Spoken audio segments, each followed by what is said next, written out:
Welcome to The Explainer. Today, we're going on a bit of a journey, a metaphorical one, to really get our heads around prayer, what it means to partner with God, and the just incredible access we've been given to His presence. Okay, let's dive into this. For a lot of us, our spiritual journey kicks off with prayers that are pretty much based on our own desires, right? What we think we need, what we want. And look, that's a totally natural place to start.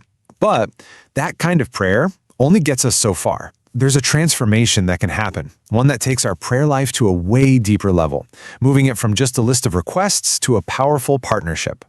In this transformation, this renewing of your mind, that's really the starting point for our whole journey. It's where our perspective starts to line up with God's. We begin to see things with His eyes, our hearts get bigger, and we find ourselves actually wanting to be a part of bringing about His will, not just our own. So as our perspective shifts, that's when God brings us to our first destination on this journey, the altar of incense. This place symbolizes a whole new partnership in prayer, where we're learning to pray according to His will, not just what's on our wish list.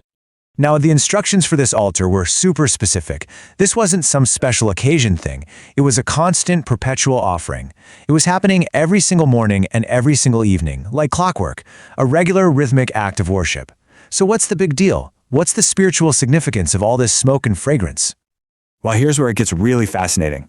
The book of Revelation gives us this amazing picture where the incense is shown to be mixed with our prayers as they rise up to God.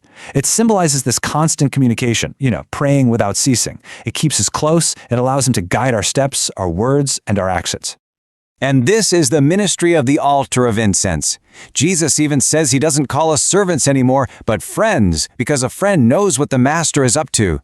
We're moving from just following orders to being real partners in God's kingdom. But there's a fundamental problem, a massive barrier standing right in our way. So what's the problem? Well, it's a big one. Our sinfulness simply cannot exist in the presence of God's perfect holiness. To solve this, God actually set up a protective barrier, a great curtain of separation.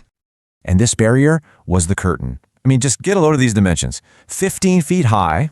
Okay, that's tall, but an incredible 4 inches thick. This wasn't some flimsy sheet hanging there. No way.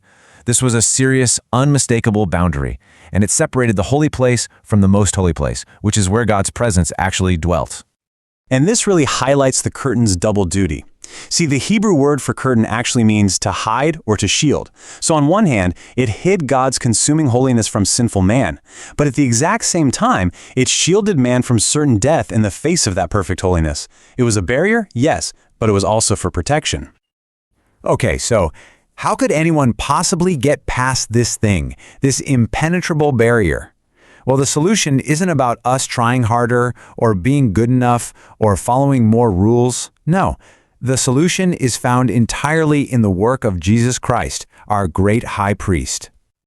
This one verse, this describes one of the most mind-blowing concepts in all of theology.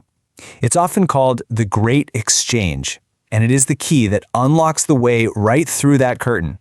So let's break down this incredible transaction. So the crucial point here is that this wasn't just about forgiveness. It was a complete swap. His perfect righteousness becomes ours. It's credited to our account. And His constant intercession protects us, just like that smoke from the altar of incense once shielded the high priest.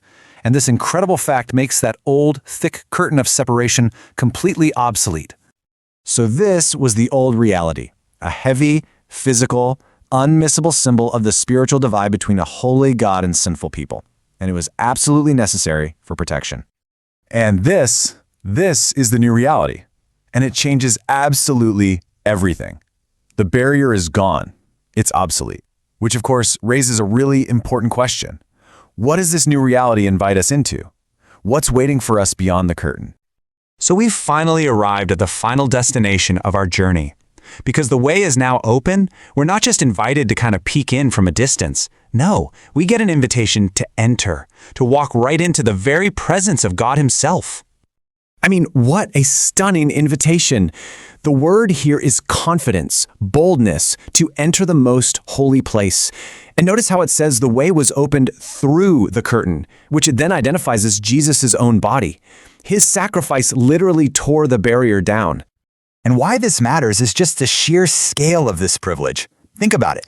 The greatest kings and prophets in all of Israel, they could never go in there.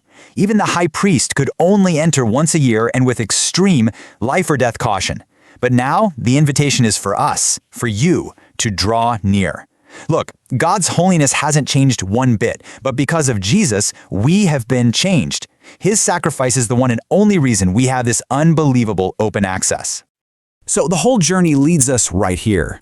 Ministering in the holy place, that's a good thing. That's where we have God's Spirit, His Word, that partnership in prayer. But the ultimate invitation is to press on, to go through the curtain. What you should take away from all this is that the way into the most holy place, into the very presence of God, is now wide open to you. So the only question left is, will you enter?